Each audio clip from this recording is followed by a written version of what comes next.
का खालसा वाहिगुरू जी की फतेह। एक ओंकार सतनाम करता पुरख निरभਉ निर्वैर अकाल मूरत अजूनी सैभं गुर प्रसाद।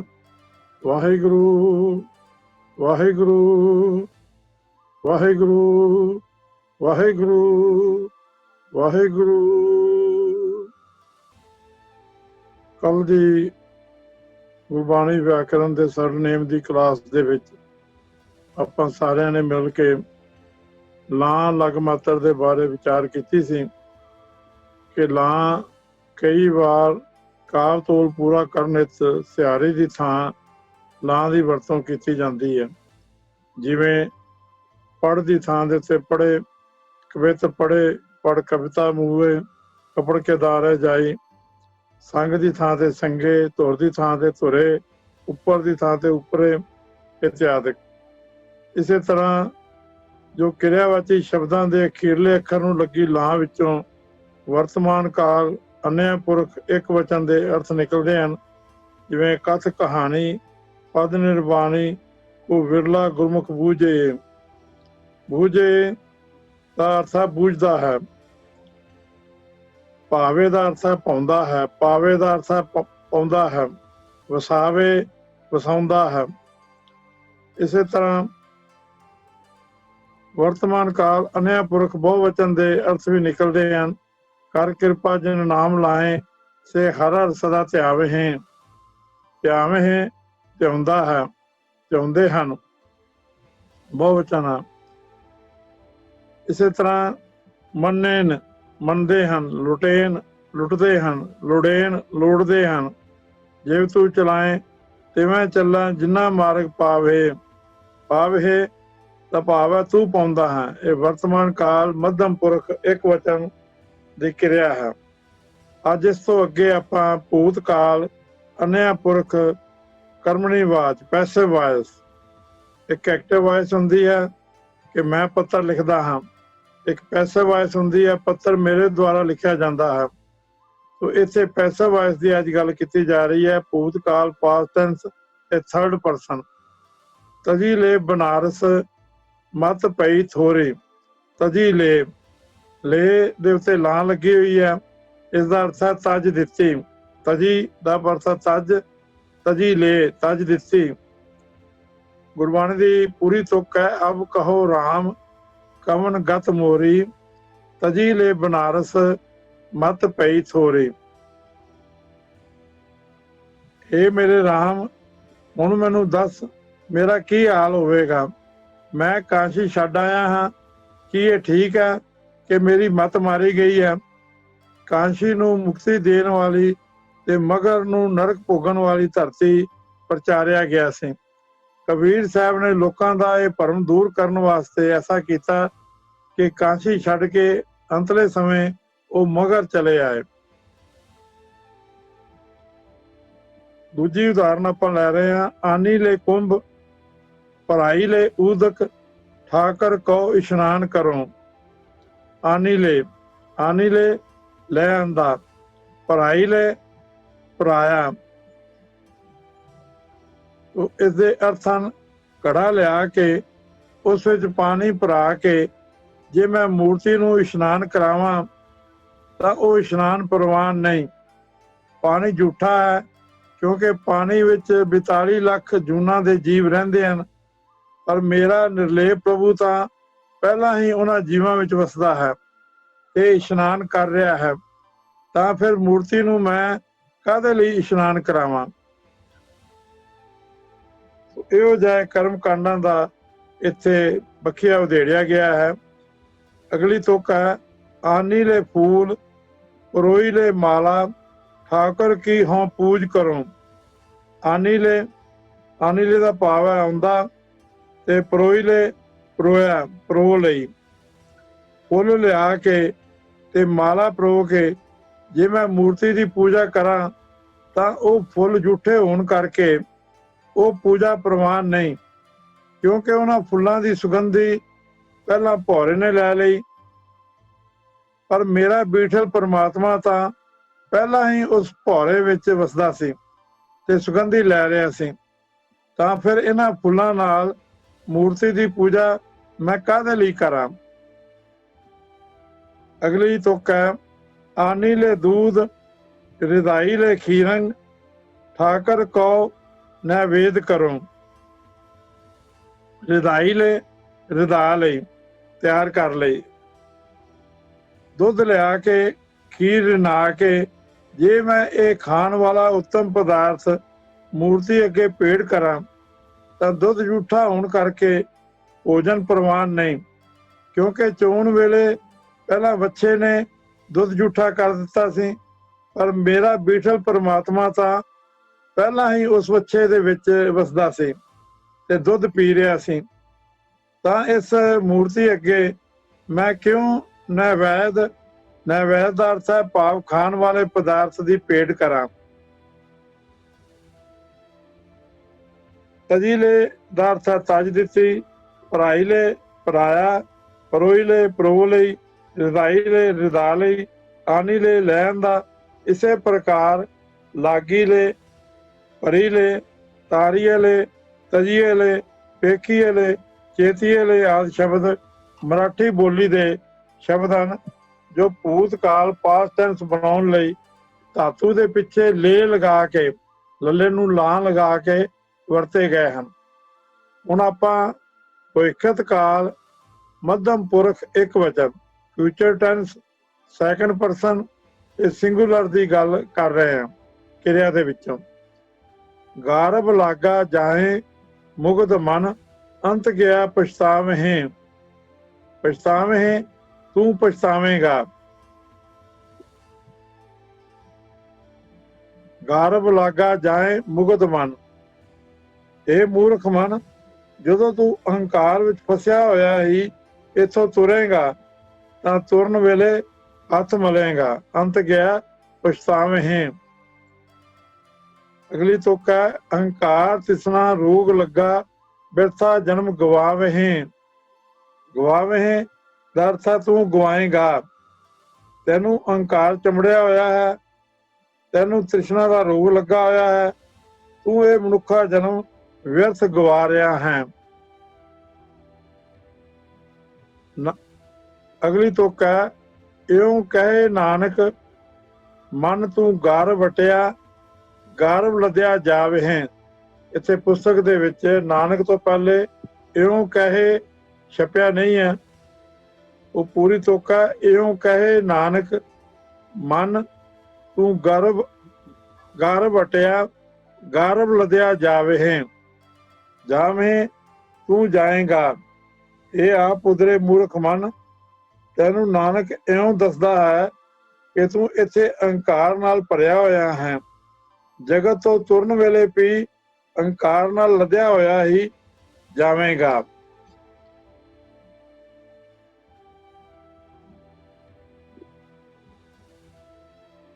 ਤੂੰ ਪਛਤਾਵੇਂ ਤੂੰ ਪਛਤਾਏਗਾ, ਗਵਾਵੇਂ ਤੂੰ ਗਵਾਏਗਾ, ਜਾਵੇਂ ਤੂੰ ਜਾਏਗਾ। ਅੱਗੇ 3 ਨੰਬਰ ਨਿਯਮ ਆਪਾਂ ਲਾਮ ਦਾ ਪੜ੍ਹ ਰਹੇ ਹਾਂ 44 ਪੇਜ ਦੇ ਉੱਤੇ। ਨਾਵਾਂ ਨਾਲ ਅੰਤ ਵਿੱਚ ਲਾਂ ਦੀ ਵਰਤੋਂ ਨਾਲ ਸੰਬੰਧਕੀ ਪਦਾਂ ਦੇ ਅਰਥ ਨਿਕਲਦੇ ਹਨ। ਨਾਵਾਂ ਨਾਲ ਅੰਤ ਵਿੱਚ ਲਾਂ ਦੀ ਵਰਤੋਂ ਨਾਲ ਸੰਬੰਧਕੀ ਪਦਾਂ ਦੇ ਅਰਥ ਨਿਕਲਦੇ ਹਨ। ਜੇ ਨਾਮ ਦੇ ਅੰਤਲੇ ਅੱਖਰ ਨੂੰ ਲਾਂ ਲੱਗੀ ਹੋਵੇ ਤਾਂ ਉਸ ਵਿੱਚੋਂ ਸੰਬੰਧਕੀ ਪਦਾਂ ਦੇ ਅਰਥ ਨਿਕਲਦੇ ਹਨ। ਸ਼ਬਦੇ ਦੁੱਖ ਨਿਵਾਰਨ ਹਾਰਾ। ਹੁਣ ਇੱਥੇ ਸ਼ਬਦੇ ਦਾ ਅਰਥ ਹੈ ਸ਼ਬਦ ਦੁਆਰਾ। ਇਹ ਦੁਆਰਾ ਜਿਹੜਾ ਹੈ ਸੰਬੰਧਕ ਲਾਉਣ ਦੀ ਲੋੜ ਨਹੀਂ ਪਈ, ਇਹ ਸ਼ਬਦੇ ਦੇ ਵਿੱਚੋਂ ਹੀ ਲਾਂ ਦੇ ਵਿੱਚੋਂ ਹੀ ਅਰਥ ਜਿਹੜੇ ਹਨ ਉਹ ਸ਼ਬਦ ਦੁਆਰਾ ਨਿਕਲ ਰਹੇ ਹਨ। ਸ਼ਬਦੇ ਦੁੱਖ ਨਿਵਾਰਨ ਹਾਰਾ। ਇਹ ਭਾਈ ਉਹ ਸਦਾ ਕਾਇਮ ਰਹਿਣ ਵਾਲੇ ਕਰਤਾਰ ਦਾ ਸਿਮਰਨ ਕਰਿਆ ਕਰੋ। ਉਹ ਗੁਰੂ ਦੇ ਸ਼ਬਦ ਵਿੱਚ ਜੋੜ ਕੇ ਜੀਵਾਂ ਦੇ ਸਾਰੇ ਦੁੱਖ ਦੂਰ ਕਰਨ ਦੀ ਸਮਰੱਥਾ ਵਾਲਾ ਹੈ। ਅਗਲੀ ਤੁਕ ਹੈ, ਆਦ ਗੁਰੇ ਨਵੇਂ। ਗੁਰੇ, ਇੱਥੇ ਗੁਰੇ ਦਾ ਅਰਥ ਹੈ ਸਭ ਤੋਂ ਵੱਡੇ ਗੁਰੂ ਨੂੰ। ਭਾਵ ਅਕਾਲ ਪੁਰਖ ਵਾਹਿਗੁਰੂ ਨੂੰ। ਇਹ ਜਿੰਦੇ ਮੇਰੀ ਉਹ ਸਭ ਤੋਂ ਵੱਡੇ ਅਕਾਲ ਪੁਰਖ ਨੂੰ ਨਮਸਕਾਰ ਹੈ, ਜੋ ਸਭ ਦਾ ਮੋਢਾ ਹੈ ਅਤੇ ਜੋ ਜੁਗਾਂ ਦੇ ਮੁੱਢ ਤੋਂ ਹੈ। ਆਦਿ ਗੁਰ ਇਹ ਨਵੇਂ। ਅਗਲੀ ਉਦਾਹਰਨ ਹੈ, ਨਾਮੇ ਉਪਜੈ, ਨਾਮੇ ਬਿਨਸੈ, ਨਾਮੇ ਸੱਚ ਸਮਾਏ। ਉਹ ਨਾਮੇ ਦਾ ਲਾਂ ਦੇ ਵਿੱਚੋਂ ਅਰਥ ਨਿਕਲ ਰਿਹਾ ਨਾਮ ਤੋਂ। ਨਾਮੇ ਦੂਜਾ ਜਿਹੜਾ ਹੈ ਨਾਮ ਨਾਲ, ਇਹ ਤੋਂ ਨਾਲ ਇਹ ਸੰਬੰਧਕੀ ਅਰਥ ਜਿਹੜੇ ਹਨ ਇਹ ਲਾਂ ਦੇ ਵਿੱਚੋਂ ਨਿਕਲ ਰਹੇ ਹਨ। ਉਹ ਅਰਥ ਹਨ, ਇਹ ਜਿੰਦੇ ਜਿਹੜਾ ਮਨੁੱਖ ਨਾਮ ਸਿਮਰਦਾ ਹੈ, ਨਾਮ ਵਿੱਚ ਸੁਰਤ ਜੋੜੀ ਰੱਖਦਾ ਹੈ, ਉਹ ਸਦਾ ਆਤਮਕ ਆਨੰਦ ਮਾਣਦਾ ਹੈ। ਨਾਮ ਦੀ ਬਰਕਤ ਨਾਲ ਉਸ ਦੇ ਅੰਦਰ ਨਾਮ ਰਸ ਦੀ ਤਾਂਘ ਪੈਦਾ ਹੁੰਦੀ ਹੈ। ਨਾਮ ਦੀ ਬਰਕਤ ਨਾਲ ਉਸ ਦੇ ਅੰਦਰੋਂ ਹੋਰ ਰਸਾਂ ਦੀ ਖਿੱਚ ਦੂਰ ਹੋ ਜਾਂਦੀ ਹੈ। ਨਾਮ ਸਿਮਰਨ ਦੀ ਬਰਕਤ ਨਾਲ ਉਹ ਸਦਾ ਥਿਰ ਪ੍ਰਭੂ ਵਿੱਚ ਲੀਨ ਰਹਿੰਦਾ ਹੈ। ਨਾਮੇ ਸੱਚ ਸਮਾਏ। ਅਗਲੀ ਤੁਕ ਹੈ, ਨਾਮੇ ਪ੍ਰੀਤ ਨਾਰਾਇਣ ਲਾਗੀ। ਇੱਥੇ ਨਾਮੇ ਤੋਂ ਭਾਵ ਨਾਮਦੇਵ ਦੇ ਬਾਰੇ ਹੈ। ਨਾਮਦੇਵ ਦੀ, ਨਾਮਦੇਵ ਦੀ, ਇਹ ਨਾਮੇ ਲਾਂ ਦੇ ਵਿੱਚੋਂ ਅਰਥ ਨਿਕਲ ਰਹੇ ਹਨ। ਭਗਤ ਨਾਮਦੇਵ ਦੀ ਪ੍ਰੀਤ ਨਾਰਾਇਣ ਲਾਗੀ।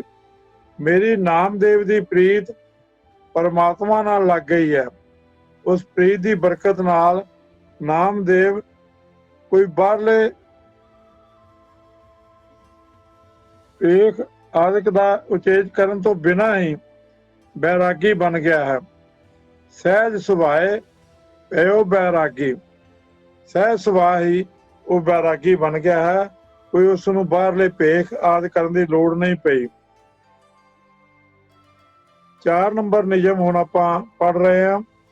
ਵਿਸ਼ੇਸ਼ਣਾਂ ਨੂੰ ਸੰਬੋਧਨ ਰੂਪ ਵਿੱਚ ਵਰਤਣ ਹਿੱਤ ਉਹਨਾਂ ਦੇ ਅੰਤਲੇ ਅੱਖਰ ਨਾਲ ਲਾਂ ਦੀ ਵਰਤੋਂ ਹੁੰਦੀ ਹੈ। ਜਿਵੇਂ ਪਾਂਡੇ ਐਸਾ ਬ੍ਰਹਮ ਵਿਚਾਰ। ਹੁਣ ਸੰਬੋਧਨ ਰੂਪ ਦੇ ਵਿੱਚ ਇੱਥੇ ਵਰਤਿਆ ਹੈ ਪਾਂਡੇ, ਇਹ ਪੰਡਤ, ਐਸਾ ਬ੍ਰਹਮ ਵਿਚਾਰ। ਇਹ ਪੰਡਤ, ਇਹ ਪਾਂਡੇ, ਪਰਮਾਤਮਾ ਦੇ ਨਾਮ ਵਿੱਚ ਹੀ ਸੋਚਿਆ। ਮੈਂ ਤਾਂ ਪਰਮਾਤਮਾ ਦਾ ਨਾਮ ਸਿਮਰਨ ਰੂਪ ਵੇਦ ਪੜ੍ਹਦਾ ਹਾਂ। ਪ੍ਰਭੂ ਦੇ ਨਾਮ ਵਿੱਚ ਹੀ ਸਾਰੀਆਂ ਧਾਰਮਿਕ ਰਸਮਾਂ ਆ ਜਾਂਦੀਆਂ ਹਨ। ਤੂੰ ਵੀ ਇਸ ਤਰ੍ਹਾਂ ਪਰਮਾਤਮਾ ਦੇ ਗੁਣਾਂ ਦੀ ਵਿਚਾਰ ਕਰ। ਪਿਆਰੇ ਇਨ ਬਿਨ ਮਿਲਣ ਨਾ ਜਾਏ। ਪਿਆਰੇ ਦਾ ਅਰਥ ਹੈ ਇਹ ਪਿਆਰੇ। ਇੱਥੇ ਲਾਂ ਜਿਹੜੀ ਹੈ ਉਹ ਵਰਤੀ ਸੰਬੋਧਨ ਰੂਪ ਦੇ ਵਿੱਚ, ਇਹ ਪਿਆਰੇ। ਇਨ ਬਿਨ ਮਿਲਣ ਨਾ ਜਾਈ, ਮੈਂ ਕੀਏ ਕਰਮ ਅਨੇਕਾ। ਪਿਆਰੇ ਇਨ ਬਿਨ ਮਿਲਣ ਨਾ ਜਾਈ, ਮੈਂ ਕੀਏ ਕਰਮ ਅਨੇਕਾ। ਇਹ ਪਿਆਰੇ, ਇਹ ਭਾਈ, ਮੇਰੇ ਵੇਖਦਿਆਂ ਲੋਕ ਅਨੇਕਾਂ ਹੀ ਮਿੱਥੇ ਹੋਏ ਧਾਰਮਿਕ ਕਰਮ ਕਰਦੇ ਹਨ, ਪਰ ਇਹਨਾਂ ਤਰੀਕਿਆਂ ਨਾਲ ਪਰਮਾਤਮਾ ਦੇ ਚਰਨਾਂ ਵਿੱਚ ਜੁੜਿਆ ਨਹੀਂ ਜਾ ਸਕਦਾ। ਮੈਂ ਜਿਹੜਾ ਇੱਥੇ ਲਫ਼ਜ਼ ਵਰਤਿਆ ਹੈ, ਮੈਂ ਕੀਏ ਕਰਮ ਅਨੇਕਾ, ਇੱਥੇ ਮੈਂ ਦਾ ਅਰਥ ਹੈ ਮੇਰੇ ਵੇਖਦਿਆਂ। ਇਹ ਅਰਥ ਕਰਨ ਲੱਗਿਆ ਇਸ ਤੁਕ ਦਾ ਖਾਸ ਧਿਆਨ ਦੇਣਾ ਹੈ। ਮੈਂ ਕੀਏ ਕਰਮ ਅਨੇਕਾ ਦਾ ਅਰਥ ਹੈ ਵੀ ਮੇਰੇ ਵੇਖਦਿਆਂ ਲੋਕ ਅਨੇਕਾਂ ਹੀ ਮਿੱਥੇ ਹੋਏ ਧਾਰਮਿਕ ਕਰਮ ਕਰਦੇ ਹਨ, ਪਰ ਇਹਨਾਂ ਤਰੀਕਿਆਂ ਨਾਲ ਪਰਮਾਤਮਾ ਦੇ ਚਰਨਾਂ ਵਿੱਚ ਜੁੜਿਆ ਨਹੀਂ ਜਾ ਸਕਦਾ। ਮੈਂ ਦਾ ਅਰਥ ਹੈ ਮੇਰੇ ਵੇਖਦਿਆਂ। ਅੱਗੇ ਹੈ, ਅੰਧੇ ਜੀਵਨਾ ਵਿਚਾਰ ਦੇਖ ਕੇਤੇ ਕੇ ਦਿਨਾ। ਅੰਧੇ ਦਾ ਅਰਥ ਹੈ ਹੇ ਅਗਿਆਨੀ। ਇਹ ਮਾਇਆ ਦੇ ਮੋਹ ਵਿੱਚ ਅੰਨੇ ਹੋਏ ਜੀਵ ਅੱਖਾਂ ਖੋਲ ਕੇ ਵੇਖ, ਸੋਚ ਸਮਝ। ਇੱਥੇ ਜਗਤ ਵਿੱਚ ਥੋੜੇ ਹੀ ਦਿਨਾਂ ਦੀ ਜ਼ਿੰਦਗੀ ਹੈ, ਸਦਾ ਲਈ ਇੱਥੇ ਨਹੀਂ ਬੈਠੇ ਰਹਿਣਾ। ਦੇਖ ਕੇਤੇ ਕੇ ਦਿਨਾਂ, ਥੋੜੀ ਜ਼ਿੰਦਗੀ ਹੈ। 5 ਨੰਬਰ ਨਿਯਮ ਆਪਾਂ ਪੜ੍ਹ ਰਹੇ ਹਾਂ ਲਾਂ ਦੇ ਸੰਬੰਧ ਵਿੱਚ। ਪਦ ਸੇ ਸਦਾ ਹੀ ਬਹੁ ਵਚਨ ਦਾ ਅਤੇ ਸੋ ਘੋੜੇ ਦੇ ਨਾਲ ਇੱਕ ਵਚਨ ਦਾ ਸੂਚਕ ਹੁੰਦਾ ਹੈ। ਜਦੋਂ ਸੱਸੇ ਨੂੰ ਲਾਂ ਹੁੰਦੀ ਹੈ ਸੇ, ਤਾਂ ਇਹ ਬਹੁਵਚਨ ਦਾ ਸੂਚਕ ਹੁੰਦਾ ਹੈ, ਤੇ ਜਦੋਂ ਸੱਸੇ ਨੂੰ ਹੋੜਾ ਹੁੰਦਾ ਹੈ ਸੋ, ਤਾਂ ਇਹ ਇੱਕ ਵਚਨ ਦਾ ਸੂਚਕ ਹੁੰਦਾ ਹੈ। ਸੇ ਉਧਰੇ ਜਿਨ ਰਾਮ ਤੇ ਆਏ। ਹੁਣ ਇੱਥੇ ਸੇ ਹੈ, ਇੱਥੇ ਬਹੁਤਿਆਂ ਦੀ ਗੱਲ ਕੀਤੀ ਗਈ ਹੈ। ਸੇ ਉਧਰੇ, ਸੇ ਦਾ ਅਰਥ ਹੈ ਉਹ, ਇਹ ਬਹੁਵਚਨ ਹੈ। ਇਹ ਭਾਈ ਜਿਨ੍ਹਾਂ ਮਨੁੱਖਾਂ ਨੇ ਪਰਮਾਤਮਾ ਦਾ ਨਾਮ ਸਿਮਰਿਆ ਉਹ ਵਿਕਾਰਾਂ ਦੀ ਮਾਰ ਤੋਂ ਬਚ ਗਏ। ਉਧਰਨਾ ਦਾ ਮਤਲਬ ਕੀ ਹੈ? ਵਿਕਾਰਾਂ ਤੋਂ ਬਚ ਜਾਣਾ। ਅੰਤ ਵੇਲੇ ਵੀ ਹਰਨਾਮ ਹੀ ਉਹਨਾਂ ਦਾ ਸਾਥੀ ਬਣਿਆ। ਨਾਨਕ ਸੇ ਅਖੜੀਆਂ ਬਿਆਨ ਜਿਨੀ ਡਿਸੰਦੋ ਮਾਂ ਪੀਰੀ। ਇੱਥੇ ਸੇ ਅਖੜੀਆਂ, ਸੇ ਦਾ ਅਰਥ ਹੈ ਉਹ, ਬਹੁਤਿਆਂ ਵਾਸਤੇ ਹੈ ਉਹ ਅੱਖਾਂ। ਇੱਕ ਅੱਖ ਦੀ ਗੱਲ ਨਹੀਂ ਕੀਤੀ, ਬਹੁਤੀਆਂ ਅੱਖਾਂ ਦੀ ਗੱਲ ਕੀਤੀ ਹੈ। ਇਹ ਨਾਨਕ ਤ੍ਰਿਸ਼ਨਾ ਮਾਰੀਆਂ ਅੱਖਾਂ ਨਾਲ ਪਿਆਰਾ ਪ੍ਰਭੂ ਦਿਸ ਨਹੀਂ ਸਕਦਾ। ਉਹ ਅੱਖਾਂ ਜਿਨ੍ਹਾਂ ਨਾਲ ਪ੍ਰਮਾਤਮਾ ਦਿਸਦਾ ਹੈ, ਇਹਨਾਂ ਤ੍ਰਿਸ਼ਨਾ ਵੇੜੀਆਂ ਅੱਖਾਂ ਨਾਲੋਂ ਹੋਰ ਕਿਸਮ ਦੀਆਂ ਹਨ, ਜਿਨ੍ਹਾਂ ਨਾਲ ਪਿਆਰਾ ਪਤੀ ਪ੍ਰਭੂ ਦਿਸ ਪੈਂਦਾ ਹੈ। ਮਾਂ ਦਾ ਅਰਥ ਹੈ ਮੇਰਾ, ਪੀਰੀ ਦਾ ਅਰਥ ਹੈ ਫਿਰ ਪਤੀ ਪ੍ਰਭਾਵ ਪ੍ਰਭੂ। ਮਾਂ ਪੀਰੀ, ਇੱਥੇ ਮਾਂ ਦਾ ਅਰਥ ਹੈ ਮੇਰਾ। ਹੁਣ ਆਪਾਂ ਸੋ ਦੀ ਉਦਾਹਰਨ ਲੈਂਦੇ ਹਾਂ, ਇੱਕ ਵਚਨ ਦੀ। ਸੋ ਐਸਾ ਹਰ ਧਿਆਈਆ ਮੇਰੇ ਜੀੜੇ, ਤਾਂ ਸਰਬ ਸੁਖ ਪਾਵੇਂ ਮੇਰੇ ਮਨਾ। ਸੋ ਇੱਕ ਵਚਨ ਹੈ ਜਿਸ ਦਾ ਅਰਥ ਹੈ ਉਹ। ਇੱਥੇ ਹੁਣ ਇੱਕ ਦੀ ਗੱਲ ਕੀਤੀ ਗਈ ਹੈ। ਸੋ ਐਸਾ ਹਰ ਧਿਆਈਆ ਮੇਰੇ ਜੀੜੇ, ਪਰਮਾਤਮਾ ਦੀ ਗੱਲ ਕੀਤੀ ਹੈ। ਪਰਮਾਤਮਾ ਬਹੁਵਚਨ ਨਹੀਂ, ਪਰਮਾਤਮਾ ਇੱਕ ਹੈ। ਇਹ ਭਾਈ ਸਾਡੇ ਭਾਗਾਂ ਵਿੱਚ ਉਹ ਹਰਨਾਮ ਸਿਮਰਨ ਹੀ ਚੰਗਾ ਉਦਮ ਹੈ, ਕਿਉਂਕਿ ਉਹ ਸਿਮਰਨ ਦੀ ਰਾਹੀਂ ਹੀ ਪਰਮਾਤਮਾ ਮਨੁੱਖ ਦੇ ਮਨ ਵਿੱਚ ਆ ਕੇ ਵਸਦਾ ਹੈ। ਪਰਮਾਤਮਾ ਦਾ ਮਿਲਾਪ ਰਾਗ ਦੀ ਕੈਦ ਤੋਂ ਪਰੇ ਹੈ, ਨਾਦ ਦੀ ਕੈਦ ਤੋਂ ਪਰੇ ਹੈ। ਰਾਗੇ ਨਾਦੈ ਬਾਹਰ ਆ, ਇਨੀ ਹੁਕਮ ਨਾ ਬੂਝਿਆ ਜਾਏ। ਹਾਂ, ਤੁਕ ਸੀ, ਮੈਂ ਅਗਲੀ ਤੁਕ ਪੜ ਗਿਆ। ਸਭਨਾ ਰਾਗਾਂ ਵਿੱਚ ਸੋ ਭਲਾ ਪਾਈ। ਪਹਿਲੀ ਤੁਕ ਇਹ ਹੈ, ਸਭਨਾ ਰਾਗਾਂ ਵਿੱਚ ਸੋ ਭਲਾ ਪਾਈ, ਜਿਤ ਵਸਿਆ ਮਨ ਆਏ। ਸੋ ਇੱਕ ਵਚਨ ਹੈ, ਇੱਕ ਦੀ ਗੱਲ ਕੀਤੀ ਗਈ ਹੈ ਰਾਗ ਦੀ। ਇਹ ਭਾਈ ਸਾਰੇ ਰਾਗਾਂ ਵਿੱਚੋਂ ਉਹ ਹਰਨਾਮ ਸਿਮਰਨ ਹੀ ਚੰਗਾ ਉਦਮ ਹੈ, ਕਿਉਂਕਿ ਉਹ ਸਿਮਰਨ ਦੀ ਰਾਹੀਂ ਹੀ ਪਰਮਾਤਮਾ ਮਨੁੱਖ ਦੇ ਮਨ ਵਿੱਚ ਆ ਕੇ ਵਸਦਾ ਹੈ। ਪਰਮਾਤਮਾ ਦਾ ਮਿਲਾਪ ਰਾਗ ਦੀ ਕੈਦ ਤੋਂ ਪਰੇ ਹੈ, ਨਾਦ ਦੀ ਕੈਦ ਤੋਂ ਪਰੇ ਹੈ। ਰਾਗੈ ਨਾਦੈ ਬਾਹਰ, ਇੰਨੀ ਹੁਕਮ ਨਾ ਬੁੱਝਿਆ ਜਾਏ। ਅੱਗੇ ਦੂਜੀ ਉਦਾਹਰਨ ਹੈ, ਸੋ ਐਸਾ ਹਰ ਧਿਆਈਆ ਮੇਰੇ ਜੀੜੇ, ਤਾਂ ਸਰਬ ਸੁਖ ਪਾਵੇਂ ਮੇਰੇ ਮਨਾ। ਇੱਥੇ ਸੋ ਇੱਕ ਵਚਨ ਹੈ, ਪਰਮਾਤਮਾ ਦੀ ਗੱਲ ਕੀਤੀ ਗਈ ਹੈ। ਇਹ ਮੇਰੀ ਜਿੰਦੇ, ਜਿਹੜਾ ਹਰੀ ਸਾਰੀਆਂ ਕਾਮਨਾ ਪੂਰੀਆਂ ਕਰਨ ਵਾਲਾ ਹੈ, ਜਿਹੜਾ ਸਾਰੇ ਸੁੱਖ ਦੇਣ ਵਾਲਾ ਹੈ, ਜਿਸ ਦੇ ਵਸ ਵਿੱਚ ਸਵਰਗ ਵਿੱਚ ਰਹਿਣ ਵਾਲੀ ਸਮਝੀ ਗਈ ਕਾਮਧੇਨ ਹੈ। ਸੋ ਉਸ ਅਜਿਹੀ ਸਮਰੱਥਾ ਵਾਲੇ ਪਰਮਾਤਮਾ ਦਾ ਸਿਮਰਨ ਕਰਨਾ ਚਾਹੀਦਾ ਹੈ।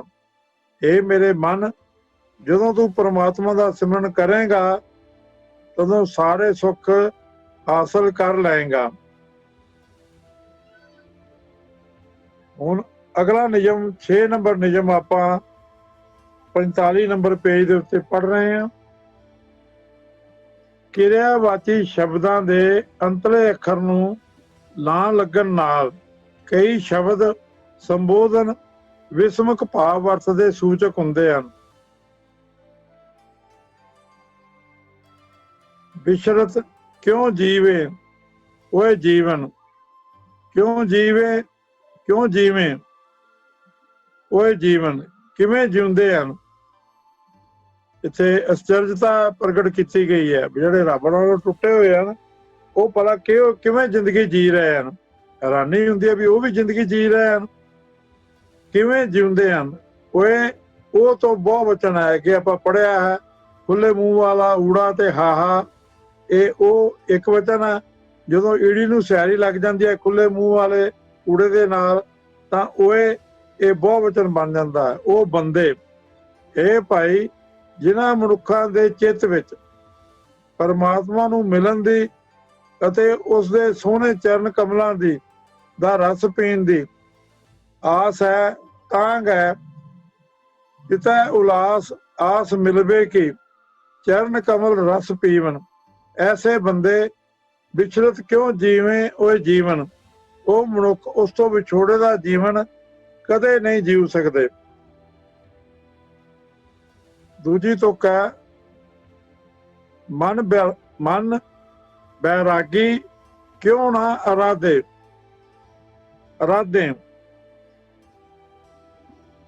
ਇੱਥੇ ਮਨ ਨੂੰ ਮੁਖਾਤਬ ਕੀਤਾ ਗਿਆ ਹੈ। ਇਹ ਮੇਰੇ ਮਨ, ਅਰਾਧਾ ਕਿਉਂ ਨਹੀਂ ਅਰਾਧਦਾ। ਤੂੰ ਮਾਇਆ ਦੇ ਮੋਹ ਵੱਲੋਂ ਉਪਰਾਮ ਹੋ ਕੇ ਪਰਮਾਤਮਾ ਦਾ ਅਰਾਧਨ ਕਿਉਂ ਨਹੀਂ ਕਰਦਾ।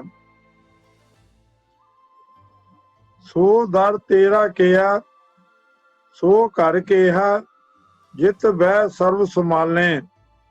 ਸੰਭਾਲੇ ਦਾ ਅਰਥ ਹੈ ਸੰਭਾਲਦਾ ਹੈ।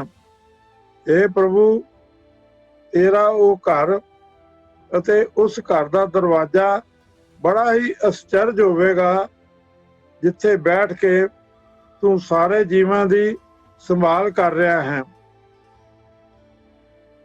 ਸਭਨਾ ਗੱਲਾਂ ਸਮਰੱਥ ਸੁਆਮੀ, ਸੋ ਕਿਉਂ ਮਨੋਂ ਵਿਸਾਰੇ। ਵਿਸਾਰਦਾ ਹੈ। ਇਹ ਭਾਈ ਉਸ ਮਾਲਕ ਨੂੰ ਕਿਉਂ ਆਪਣੇ ਮਨ ਤੋਂ ਭੁਲਾਉਂਦਾ ਹੈ, ਜੋ ਸਾਰੇ ਕੰਮ ਕਰਨ ਦੇ ਯੋਗ ਹੈ। ਸੋ ਇਹਨਾਂ ਸਾਰੀਆਂ ਤੁਕਾਂ ਦੇ ਵਿੱਚ ਜਿਹੜੇ ਸ਼ਬਦ ਆਏ ਹਨ, ਜਿਵੇਂ ਰਾਧੇ, ਸੰਭਾਲੇ, ਵਿਸਾਰੇ, ਇਹਨਾਂ ਦਾ ਉਚਾਰਨ ਬਿੰਦੀ ਲਗਾ ਕੇ ਜਿਵੇਂ, ਰਾਧੇ, ਸੰਭਾਲੇ, ਵਿਸਾਰੇ, ਇਹ ਬਿੰਦੀ ਲਗਾ ਕੇ ਇਹਨਾਂ ਦਾ ਉਚਾਰਨ ਕੀਤਾ ਜਾਣਾ ਚਾਹੀਦਾ ਹੈ। ਇੱਥੇ ਲਾਮ ਦਾ ਜੋ ਚੈਪਟਰ ਹੈ ਉਹ ਸਮਾਪਤ ਹੁੰਦਾ ਹੈ। ਹੁਣ ਇਸ ਤੋਂ ਅੱਗੇ ਦੁਲਾਈਆਂ, ਜਿਹਨੂੰ ਆਪਾਂ ਦੁਲਾਵਾਂ ਵੀ ਕਹਿੰਦੇ ਹਾਂ, ਦੁਲਾਈਆਂ ਦੇ ਬਾਰੇ ਆਪਾਂ ਹੁਣ ਵਿਚਾਰ ਕਰਨ ਲੱਗੇ ਹਾਂ। ਪਹਿਲਾ ਨਿਯਮ ਹੈ 45 ਪੇਜ ਦੇ ਉੱਤੇ ਦੁਲਾਈਆਂ ਦਾ। ਨਾਵਾਂ ਦੁਲਾਈਆਂ ਵਿੱਚੋਂ ਸੰਬੰਧਕੀ ਪਦ ਵਾਲੇ ਅਰਥ ਨਿਕਲਦੇ ਹਨ, ਜਿਵੇਂ ਪਈੜੇ ਸ਼ਹਿ ਸੇਵ ਤੂੰ, ਸੌਰੜੇ ਸੁਖ ਵਸ। ਪਈੜਾ ਦਾ ਅਰਥ ਹੈ ਪੇਕੇ ਘਰ ਵਿੱਚ। ਹੁਣ ਜਿਹੜਾ ਵਿੱਚ ਹੈ ਇਹ ਸੰਬੰਧਕ ਹੁੰਦਾ ਹੈ, ਤੇ ਇਸ ਦੇ ਅਰਥ ਜਿਹੜੇ ਹਨ, ਜਦੋਂ ਰਾੜੇ ਨੂੰ ਦੁਲਾਵਾਂ ਲੱਗ ਗਈਆਂ ਤੇ ਪਈੜਾ ਦੇ ਵਿੱਚੋਂ ਇਹ ਪੇਕੇ ਘਰ ਵਿੱਚ ਅਰਥ ਨਿਕਲ ਆਏ। ਇਸੇ ਤਰ੍ਹਾਂ ਸੌਰੜਾ, ਸੌਰੜਾ ਦਾ ਭਾਵ ਹੈ ਸਹੁਰੇ ਘਰ ਵਿੱਚ। ਇਹ ਜਿੰਦੇ, ਜਿੰਨਾ ਚਿਰ ਤੂੰ ਪੇਕੇ ਘਰ ਸੰਸਾਰ ਵਿੱਚ ਹੈ, ਇਹ ਸੰਸਾਰ ਸਾਡਾ ਪੇਕਾ ਘਰ ਹੈ, ਉਤਨਾ ਚਿਰ ਤੂੰ ਖਸਮ ਪ੍ਰਭੂ ਨੂੰ ਸਿਮਰਦੀ ਰਹੋ। ਸਹੁਰੇ ਘਰ ਵਿੱਚ ਜਦੋਂ ਅਸੀਂ ਪਰਮਾਤਮਾ ਦੇ ਦੇਸ਼ ਜਾਣਾ ਹੈ, ਪਰਲੋਕ ਵਿੱਚ ਜਾ ਕੇ ਤੂੰ ਸੁਖੀ ਵਸੇਂਗੀ। ਅੱਗੇ ਦੂਜੀ ਤੁਕ ਆਪਾਂ ਲੈ ਰਹੇ ਹਾਂ, ਹਉ ਮੂਰਖ ਕਾਰੈ ਲਾਈਆ। ਇੱਥੇ ਈੜੀ ਨੂੰ ਸਿਹਾਰੀ ਲੱਗੀ ਹੋਈ ਹੈ, ਅਸਲ ਵਿੱਚ ਇੱਥੇ ਈੜੀ ਨੂੰ ਬਿਹਾਰੀ ਚਾਹੀਦੀ ਹੈ। ਇਹ ਪ੍ਰੂਫ ਰੀਡਿੰਗ ਦੀ ਗਲਤੀ ਹੈ। ਹਉ ਮੂਰਖ ਕਾਰੈ ਲਾਈਆ, ਨਾਨਕ ਹਰ ਕੰਮੇ। ਲੱਲੇ ਨੂੰ ਕੰਨਾ, ਈੜੀ ਨੂੰ ਬਿਹਾਰੀ, ਐੜੇ ਨੂੰ ਕੰਨਾ, ਲਾਈਆ, ਨਾਨਕ ਹਰ ਕੰਮੇ। ਕਾਰੈ ਦਾ ਅਰਥ ਹੈ ਕੰਮ ਵਿੱਚ, ਭਾਵ ਸੇਵਾ ਵਿੱਚ। ਇਹ ਨਾਨਕ ਆਖ, ਇਹ ਹਰੀ ਮੈਂ ਮੂਰਖ ਹਾਂ, ਹਉ ਮੂਰਖ ਕਾਰੈ ਲਾਈਆ, ਮੈਨੂੰ ਆਪਣੇ ਨਾਮ ਸਿਮਰਨ ਦੇ ਕੰਮ ਵਿੱਚ ਜੋੜ ਲੈ। ਇਸ ਕੰਮ ਵਿੱਚ ਲਾ ਦੇ, ਨਾਮ ਸਿਮਰਨ ਦੇ ਕੰਮ ਦੇ ਵਿੱਚ। ਅੱਗੇ ਤੀਜੀ ਉਦਾਹਰਨ ਆਪਾਂ ਲੈ ਰਹੇ ਹਾਂ ਦੁਲਾਈਆਂ ਦੀ। ਕੋਰਾ ਰੰਗ ਕਦੇ ਨਾ ਚੜ੍ਹੈ, ਜੇ ਲੋਚੈ ਸਭ ਕੋਈ। ਕੋਰਾ ਦਾ ਅਰਥ ਹੈ ਕੋਰੇ ਕੱਪੜੇ ਉੱਤੇ। ਹੁਣ ਕੋਰੇ ਕੱਪੜੇ ਉੱਤੇ ਜਿਹੜਾ ਲਫ਼ਜ਼ ਹੈ, ਉੱਤੇ ਸੰਬੰਧਕ, ਇਹ ਦੁਲਾਵਾਂ ਦੇ ਵਿੱਚੋਂ ਅਰਥ ਨਿਕਲ ਰਹੇ ਨੇ। ਕੋਰਾ, ਕੋਰੇ ਕੱਪੜੇ ਉੱਤੇ। ਇਹ ਗਿਆਨਵਾਨ गुरु की शरण पैण तो बिना, क्योंकि शब्द की तुक है, ज्ञानी गुरबिन भगत ना होए। हे ज्ञानवान, गुरु की शरण पैण तो बिना भगती नहीं हो सकती। अगली तुक है, कोरा रंग कदे ना चढ़ा, जे लोचा सब कोई। मन उत्ते प्रभु की भगती का रंग नहीं चढ़ सकता, जिवें भावें हरेक मनुख पिया तरले लाए, कदे कोरे कपड़े उत्ते रंग नहीं चढ़ता। उन्होंने पहले पा देनी। अगे है, अंदर सच्चा ने लाया प्रीतम अपना। इनू न्यो नहीं पढ़ना। आप पढ़िया सी एक वचन नाओ पुलिंग नाओ, ने दा अर्थ है प्यार, एक प्यार। ते इत्थे जिहड़ी औंकड़ है वो एक वचन दी लिखाया गया, पुलिंग दी उचारण है ने। जदों बहुवचन बन जाएगा औंकड़ हट जाएगी। सब कूड़ा टुट्टा ने, तां हर तरह के प्यार जिहड़े सन वो खत्म हो गए। तो उचारण है, अंदर सच्चा ने लाया प्रीतम अपना। अपना प्रीतम अपना, अपने प्रीतम दा। ये दा अर्थ जिहड़ा है ये दुलावां दे विचों निकल रहा है। प्रीतम अपना, अपने प्रीतम दा। हे भाई, गुरु ने अपने प्यारे प्रभु का सदा कायम रहने वाला प्यार मेरे हृदय विच पैदा कर दिता है। अगली तुक है, हाहा पाठ बाल्मीका ओआ साध संग। ये बाल्मीक नाम है। जो दुलावां लग गई तो इसका अर्थ हो गया बाल्मीक नू। बाल्मीका बाल्मीक नू ओआ साधु साध संग। बाल्मीक नू गुरु की संगत प्राप्त हुई। उसने भी हर नाम जपिया ते उसका पार उतारा हो गया। धन्ना सेविया बाल बुद्ध। धन्ना, धन्ने का अर्थ है धन्ने ने, भगत धन्ने ने की किता, सेविया बाल बुद्ध। ये मेरे मन भगत धन्ने ने गुरु की शरण पै के बालां वाली, बच्चों वाली निर्वैर बुद्धि प्राप्त करके परमात्मा की भगती की। तो भगती वास्ते बाल बुद्ध होनी बड़ी जरूरी है। चंचल बिरती जिहड़ी है उस दे नाल भगती नहीं की जा सकती। ये मन चंचला चतुराई किने ना पाया। तो बाल बुद्ध जिहड़ी है ये धन्ना सेविया, सेविया बाल बुद्ध। वो बाल बुद्ध प्राप्त की उसने, ये परमात्मा की भगती की। अगली तुक है, सबको आसा तेरी बैठा। आसा का अर्थ है आस ते। दुलावां दे विचों ते दे अर्थ निकल रहे हैं। ए दातार, हरेक जीव तेरी बख्शिश की आस रखी बैठा है। सबको आसा तेरी बैठा। हौं वारी जित सोए लै, सदा सुख होए। सोए लै, सोएले करके।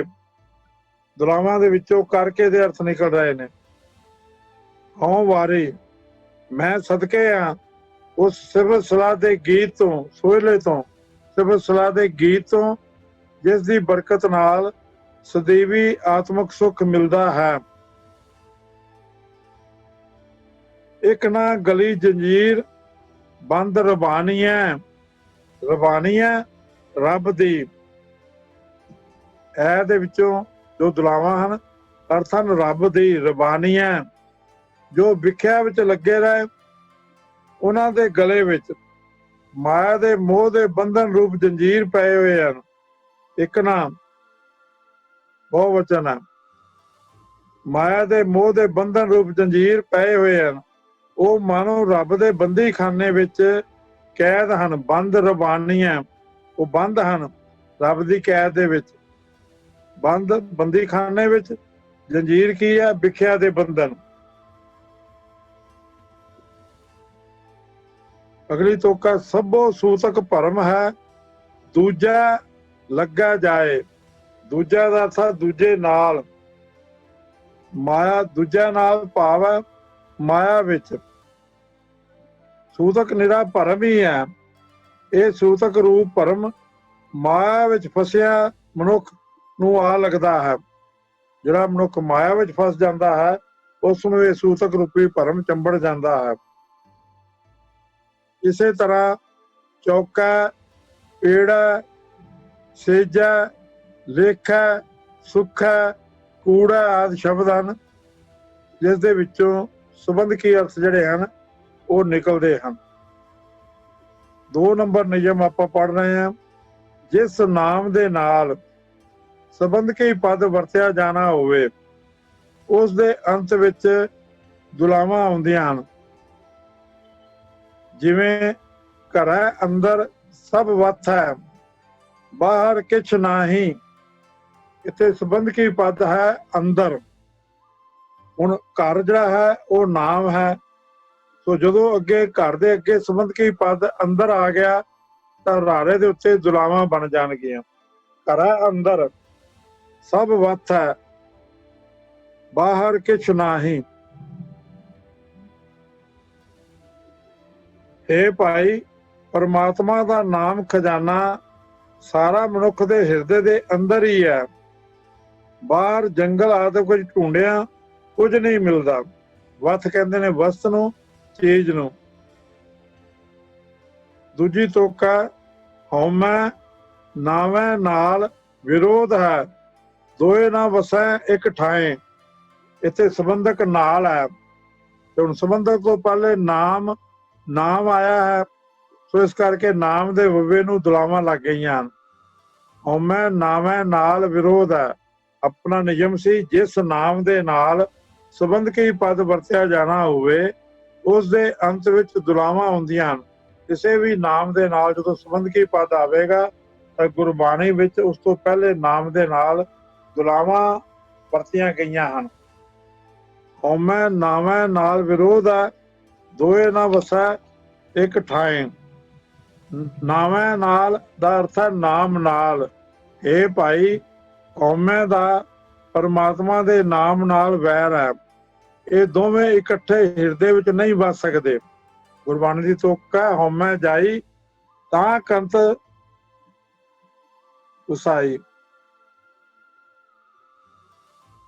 ਅੱਗੇ ਅਗਲੀ ਤੀਜੀ ਤੁਕ ਹੈ ਮੂਰਖ ਹੈ। ਮੂਰਖ ਹੈ ਨਾਲ ਨਾ ਲੁੱਜੀ ਹੈ। ਨਾਲ ਇੱਥੇ ਸੰਬੰਧਕ ਹੈ, ਉਸ ਤੋਂ ਪਹਿਲੇ ਨਾਮ ਹੈ ਮੂਰਖ ਤੇ ਮੂਰਖ ਦੇ ਖੱਖੇ ਨੂੰ ਦੁਲਾਵਾਂ ਲੱਗ ਗਈਆਂ। ਮੂਰਖ ਹੈ ਨਾਲ, ਮੂਰਖ ਦੇ ਨਾਲ ਭਾਵ ਕੀ ਹੈ? ਗੁਰੂ ਪਾਤਸ਼ਾਹ ਕਹਿੰਦੇ ਮੂਰਖ ਦੇ ਨਾਲ ਨਹੀਂ ਝਗੜਨਾ ਚਾਹੀਦਾ। ਉਸ ਦੇ ਨਾਲ ਵਿਚਾਰ ਕਰਨ ਦਾ ਕੋਈ ਲਾਭ ਨਹੀਂ ਹੈ, ਕਿਉਂਕਿ ਉਸਨੇ ਜਿਹੜੀ ਗੱਲ ਤੁਸੀਂ ਕਹਿਣੀ ਹੈ ਉਸਨੇ ਸਮਝਣੀ ਨਹੀਂ ਹੈ। ਐਵੇਂ ਉਸਦੇ ਨਾਲ ਫਜ਼ੂਲ ਦਾ ਬਹਿਸ ਮੁਬਾਸਾ ਵਿਚਾਰ ਚਰਚਾ ਕਰਨੀ ਠੀਕ ਨਹੀਂ ਹੈ। ਅੱਗੇ 46 ਨੰਬਰ ਪੰਨੇ ਦੇ ਉੱਤੇ ਪਹਿਲੀ ਤੁਕ ਹੈ 3 ਨੰਬਰ ਨਿਯਮ ਹੈ। ਜਦੋਂ ਕਿਸੇ ਨਾਮ ਨਾਲ ਸਿਹਾਰੀ ਜਾਂ ਦੁਲਾਈਆਂ ਲੱਗੀਆਂ ਹੋਣ, ਕਿਸੇ ਨਾਮ ਦੇ ਨਾਲ ਸਿਹਾਰੀ ਲੱਗੀ ਹੋਵੇ ਜਾਂ ਦੁਲਾਈਆਂ ਲੱਗੀਆਂ ਹੋਣ ਤਾਂ ਉਸ ਦੇ ਵਿਸ਼ੇਸ਼ਣ ਦੇ ਅੰਤ ਵਿੱਚ ਲਾਂ ਦੀ ਥਾਂ ਦੁਲਾਈਆਂ ਆਉਣਗੀਆਂ। ਹੁਣ ਤੁਕ ਹੈ ਮੂਰਖ ਅੰਧਾ ਪਤ ਗਵਾਈ। ਇੱਥੇ ਹੁਣ ਨਾਮ ਕਿਹੜਾ ਹੈ? ਨਾਮ ਹੈ ਮੂਰਖ। ਜਦੋਂ ਕਿਸੇ ਨਾਮ ਨਾਲ ਸਿਹਾਰੀ, ਮੂਰਖ ਦੇ ਖੱਖੇ ਦੇ ਨਾਲ ਸਿਹਾਰੀ ਲੱਗੀ ਹੋਈ ਹੈ, ਇਹਦਾ ਵਿਸ਼ੇਸ਼ਣ ਕਿਹੜਾ ਹੈ? ਉਹ ਹੈ ਅੰਧਾ। ਅੰਧਾ ਤਾਂ ਇਹ ਅੰਧੇ ਦੀ ਥਾਂ ਤੇ ਅੰਧਾ ਦੁਲਾਵਾਂ ਆ ਜਾਣਗੀਆਂ। ਲਾਂ ਦੀ ਥਾਂ ਤੇ ਦੁਲਾਈਆਂ ਆ ਗਈਆਂ। ਮੂਰਖ ਅੰਧਾ ਪਤ ਗਵਾਈ ਅਰਥ ਹੈ ਅਗਿਆਨੀ ਮੂਰਖ। ਅਗਿਆਨੀ ਮੂਰਖ ਨੇ ਆਪਣੀ ਪਤ ਗਵਾ ਲਈ ਹੈ। ਉਹ ਪਤ ਕਿਵੇਂ ਗਵਾ ਲਈ ਹੈ? ਕਿਉਂਕਿ ਉਹ ਕਰਮ ਕਾਂਡਾਂ ਦੇ ਵਿੱਚ ਫਸਿਆ ਰਿਹਾ ਹੈ। ਆਸਾ ਕੀ ਵਾਰ ਦੇ ਵਿੱਚ ਆਪਾਂ ਪੜ੍ਹਦੇ ਹਾਂ, ਉਹ ਕਰਮ ਕਾਂਡ ਲਿਖ ਪੜ੍ਹਿਆ, ਤੇਤਾ ਕੜਿਆ, ਬਹੁ ਤੀਰਥ ਭਵਿਆ, ਤੇਤੋ ਲਵਿਆ, ਬਹੁ ਭੇਖ ਕੀਆ, ਦੇਹੀ ਦੁਖ ਦੀਆ, ਸੋਵੇ ਜੀਆ, ਆਪਣਾ ਕੀਆ, ਅੰਨ ਨਾ ਖਾਇਆ, ਸਾਧ ਗਵਾਇਆ, ਬਹੁ ਦੁਖ ਪਾਇਆ, ਦੂਜਾ ਪਾਇਆ, ਬਸਤਰ ਨਾ ਪੈਰੈ, ਐਨਸ ਕਹਿਰੈ, ਮੋਨ ਵਿਗੂਤਾ, ਕਿਉਂ ਜਾਗੈ, ਗੁਰ ਬਿਨ ਸੂਤਾ, ਪੱਗ ਉੱਪੇ ਤਾਣਾ, अपना किया कमाना अलमल खाई सिर शाही पाई मूर्ख अंधा पत गवाई विन नावै किछ थाए न पाई रहे बिबानी मड़ी मसानी अंध न जाने फिर पछतानी। ਇਹ ਸਾਰੇ ਕਰਮ ਕਾਂਡ ਗਿਣ ਕੇ ਗੁਰੂ ਪਾਤਸ਼ਾਹ ਕਹਿੰਦੇ ਨੇ ਸਤਿਗੁਰ ਭੇਟੇ ਸੋ ਸੁਖ ਪਾਏ। ਇਹਨਾਂ ਕਰਮ ਕਾਂਡਾਂ ਦੇ ਵਿੱਚੋਂ ਸੁਖ ਪ੍ਰਾਪਤ ਨਹੀਂ ਹੋ ਸਕਦਾ। ਸਤਿਗੁਰ ਭੇਟੇ ਸੋ ਸੁਖ ਪਾਏ ਹਰ ਕਾ ਨਾਮ ਮਨ ਵਸਾਏ ਨਾਨਕ ਨਦਰ ਕਰੇ ਸੋ ਪਾਏ ਆਸ ਅੰਦੇਸੇ ਤੇ ਨੇ ਕੇਵਲ ਹਉਮੈ ਸ਼ਬਦ ਜਲਾਏ। ਸੋ ਇਸ ਕਰਕੇ ਮੂਰਖ ਅੰਧਾ ਪਤ ਗਵਾਈ, ਉਹਨੇ ਆਪਣੀ ਇੱਜ਼ਤ ਗਵਾ ਲਈ ਹੈ। ਅਗਲੀ ਉਦਾਹਰਨ ਆਪਾਂ ਲੈ ਰਹੇ ਹਾਂ। ਗੁਰ ਪੂਰਾ ਮਿਹਰਬਾਨ ਭਰਮ ਭਉ ਮਾਰਿਆ। ਗੁਰ ਪੂਰਾ ਪੂਰੇ ਗੁਰੂ ਨੇ। ਇੱਥੇ ਗੁਰ ਜਿਹੜਾ ਹੈ ਇਹ ਨਾਮ ਹੈ, ਰਾਰੇ ਨੂੰ ਸਿਆਰੀ ਦੇ ਨਾਲ ਆਇਆ ਹੈ ਤੇ ਇਸ ਕਰਕੇ ਇਹਦਾ ਜਿਹੜਾ ਵਿਸ਼ੇਸ਼ਣ ਹੈ ਪੂਰਾ, ਇਹ ਦੁਲਾਵਾਂ ਦੇ ਨਾਲ ਆਵੇਗਾ। ਰਾਰੇ ਨੂੰ ਦੁਲਾਵਾਂ ਲੱਗੀਆਂ। ਗੁਰ ਪੂਰਾ ਮਿਹਰਬਾਨ ਭਰਮ ਭਉ ਮਾਰਿਆ। ਗੁਰ ਪੂਰਾ ਪੂਰੇ ਗੁਰੂ ਨੇ। ਇਹ ਭਾਈ ਪੂਰੇ ਮਿਹਰਬਾਨ ਗੁਰੂ ਨੇ ਜਿਸ ਮਨੁੱਖ ਦੇ ਮਨ ਦੀ ਭਟਕਣਾ ਤੇ ਸਹਿਮ ਮੁਕਾ ਦਿੱਤਾ ਹੈ। ਭਿਆਨਕ ਕ੍ਰੋਧ ਅਤੇ ਕਾਮ ਆਦਿਕ ਸਾਰੇ ਉਸਦੇ ਵੈਰੀ ਉਸ ਉੱਤੇ ਜ਼ੋਰ ਪਾਉਣੋਂ ਹਾਰ ਗਏ ਹਨ। ਕਾਮ ਕ੍ਰੋਧ ਵਿਕਰਾਲ ਦੂਤ ਸਭ ਹਾਰਿਆ, ਉਹ ਸਭ ਹਾਰ ਗਏ ਹਨ। ਅਗਲੀ ਤੁਕ ਹੈ ਰਾਹ ਪੀੜਾ ਅੱਗੇ ਜਾਵਣਾ। ਇਹ ਪੂਰੀ ਤੁਕ ਹੈ। ਹੁਕਮ ਕੀਏ ਮਨ ਭਾਵਦੇ ਰਾਹ ਪੀੜਾ ਅੱਗੇ ਜਾਵਣਾ। ਅੱਧੀ ਤੁਕ ਪਹਿਲੇ ਇੱਥੇ ਨਹੀਂ ਦਿੱਤੀ ਹੋਈ। ਹੁਕਮ ਕੀਏ ਮਨ ਭਾਵਦੇ ਰਾਹ ਪੀੜਾ ਅੱਗੇ ਜਾਵਣਾ। ਰਾਹ ਜਿਹੜਾ ਹੈ ਇਹ ਨਾਉ ਹੈ ਤੇ ਰਾਹ ਦੇ ਹਾਹੇ ਨੂੰ ਸਿਆਰੀ ਆਈ ਹੈ। ਇਸ ਕਰਕੇ ਇਹਦਾ ਜਿਹੜਾ ਵਿਸ਼ੇਸ਼ਣ ਹੈ ਪੀੜਾ ਹੈ, ਇਹ ਦੁਲਾਵਾਂ ਦੇ ਨਾਲ ਆਏਗਾ। ਪੀੜਾ ਦੁਲਾਵਾਂ ਦੇ ਨਾਲ। ਜਿਸ ਮਨੁੱਖ ਨੇ ਮਨ ਮੰਨੀਆਂ ਹਕੂਮਤਾਂ ਕੀਤੀਆਂ ਉਸ ਨੂੰ ਅਗਾਂਹ ਔਖੀਆਂ ਘਾਟੀਆਂ ਵਿੱਚੋਂ ਦੀ ਲੰਘਣਾ ਪਵੇਗਾ। ਭਾਵ ਆਪਣੀਆਂ ਕੀਤੀਆਂ ਹੋਈਆਂ ਵਧੀਕੀਆਂ ਦੇ ਕਸ਼ਟ ਸਹਿਣੇ ਪੈਣਗੇ। ਰਾਹ ਪੀੜਾ ਅੱਗੇ ਜਾਵਣਾ। ਅਗਲੀ ਤੁਕ ਹੈ ਫਰੀਦਾ ਮੈਂ ਜਾਣਿਆ ਦੁੱਖ ਮੁਝ ਕੂ ਦੁੱਖ ਸਬਾਇਆ ਜਗ। ਇੱਥੇ ਨਾਉਨ ਹੈ ਜਗ। ਜਗ ਗੱਗੇ ਨੂੰ ਸਿਆਰੀ ਦੇ ਨਾਲ ਹੈ, ਇਸ ਕਰਕੇ ਇਸ ਦਾ ਵਿਸ਼ੇਸ਼ਣ ਸਵਾਇਆ ਹੈ। ਸਵਾਇਆ ਇਹ ਦੁਲਾਵਾਂ ਦੇ ਨਾਲ ਆਏਗਾ। ਐੜੇ ਨੂੰ ਦੁਲਾਵਾਂ ਲੱਗੀਆਂ ਹਨ। ਸਵਾਇਆ ਜਗ ਦਾ ਅਰਥ ਹੈ ਸਾਰੇ ਜਗਤ ਵਿੱਚ। ਹੇ ਫਰੀਦ ਮੈਂ ਪਹਿਲਾਂ ਮਨ ਦੇ ਟੋਏ ਟਿੱਬੇ ਤੋਂ ਪੈਦਾ ਹੋਏ ਦੁੱਖ ਵਿੱਚ ਘਾਬਰ ਕੇ ਇਹ ਸਮਝਿਆ ਕਿ ਦੁੱਖ ਸਿਰਫ ਮੈਨੂੰ ਹੀ ਹੈ। ਜਦੋਂ ਮੇਰਾ ਮਨ ਸਥਿਰ ਨਹੀਂ ਸੀ, ਮਨ ਦੇ ਟੋਏ ਟਿੱਬੇ ਤੋਂ ਪੈਦਾ ਹੋਏ ਦੁੱਖ ਵਿੱਚ ਘਾਬਰ ਕੇ ਇਹ ਸਮਝਿਆ ਕਿ ਦੁੱਖ ਸਿਰਫ ਮੈਨੂੰ ਹੀ ਹੈ, ਸਿਰਫ ਮੈਂ ਹੀ ਦੁਖੀ ਹਾਂ। ਪਰ ਅਸਲ ਵਿੱਚ ਇਹ ਦੁੱਖ ਤਾਂ ਸਾਰੇ ਹੀ ਜਗਤ ਵਿੱਚ ਵਾਪਰ ਰਿਹਾ ਹੈ। ਅਗਲੀ ਤੁਕ ਹੈ ਭਲਕੇ ਉੱਠ ਪਰਉਣਾ ਮੇਰਾ ਘਰ ਆਵੋ। ਇੱਥੇ ਘਰ ਨਾਉਨ ਹੈ, ਨਾਮ ਹੈ। ਇੱਥੇ ਘਰ ਦੇ ਰਾਰੇ ਨੂੰ ਸਿਆਰੀ ਹੈ, ਇਸ ਕਰਕੇ ਇਹਦਾ ਵਿਸ਼ੇਸ਼ਣ ਮੇਰਾ ਹੈ। ਇਹ ਦੁਲਾਵਾਂ ਦੇ ਨਾਲ ਆਇਆ ਹੈ। ਮੇਰਾ ਮੇਰਾ ਘਰ, ਮੇਰਾ ਘਰ ਦਾ ਅਰਥ ਹੈ ਮੇਰੇ ਘਰ। ਜੋ ਸਵੇਰੇ ਉੱਠ ਕੇ ਕੋਈ ਗੁਰਮੁਖ ਪ੍ਰਾਹੁਣਾ, ਜੇ ਸਵੇਰੇ ਉੱਠ ਕੇ ਕੋਈ ਗੁਰਮੁਖ ਪ੍ਰਾਹੁਣਾ ਮੇਰੇ ਘਰ ਆਵੇ ਤਾਂ ਮੈਂ ਉਸ ਗੁਰਮੁਖ ਦੇ ਪੈਰ ਧੋਵਾਂ। ਮੇਰੇ ਮਨ ਵਿੱਚ, ਮੇਰੇ ਤਨ ਵਿੱਚ ਉਹ ਸਦਾ ਪਿਆਰਾ ਲੱਗੇ। ਪਾਉ ਪਖਾਲਾਂ ਤਿਸ ਕੇ ਮਨ ਤਨ ਨਿਤ ਭਾਵੋਂ, ਉਹ ਮੈਨੂੰ ਚੰਗਾ ਲੱਗੇ। ਅਗਲੀ ਤੁਕ ਹੈ ਫਰੀਦਾ ਕੱਚਾ ਭਾਂਡਾ ਰੱਖੀਐ ਕਿਚਰ ਤਾਈ ਨੀਰ। ਇੱਥੇ ਜਿਹੜਾ ਨਾਉ ਹੈ ਉਹ ਹੈ ਭਾਂਡਾ ਹੈ। ਭਾਂਡਾ ਤੇ ਇਹ ਦੁਲਾਵਾਂ ਦੇ ਨਾਲ ਆਇਆ ਹੈ। ਆਪਣਾ ਨਿਯਮ ਸੀ ਜਦੋਂ ਕਿਸੇ ਨਾਮ ਨਾਲ ਸਿਆਰੀ ਹੋਵੇ।